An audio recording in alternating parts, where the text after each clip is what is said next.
Last one, last one. The last one. Lấy pháo bự đốt luôn là nó không bự lắm. Không có bự đốt luôn rồi.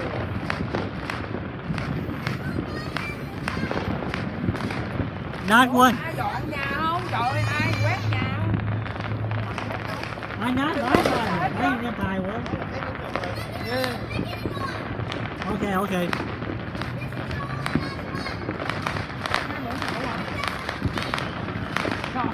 Anh nói bộ với mấy ai lát gì vậy?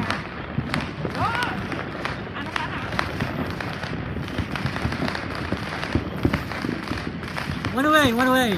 Quay away, quay away.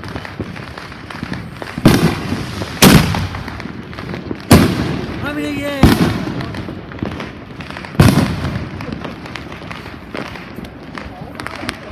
There. There. Over. Over. Quay đi đâu về man? Độ lớn mà Lam. Rồi sao? Vứt phát gì trong. Rồi sao? Thấy rồi đây. Con đâu? Con là gì? Có unicorn đâu, có unicorn đi thôi. Nó đâu có unicorn đâu, có đây. Mèo sợ quá chạy. Mèo tội nghiệp mèo. Mèo. Mèo. We got the firewood. That one still here. Mèo chạy dữ Dạ, liền. nó đốt rồi, đốt con trước đó. Cái unicorn con đốt trước rồi. Chứ nó nghe nó sợ phải không? Tội nó sợ. Đó. Mấy nó đổ cửa đầu nó nghe nổ khủng hoảng bỏ chạy kịp.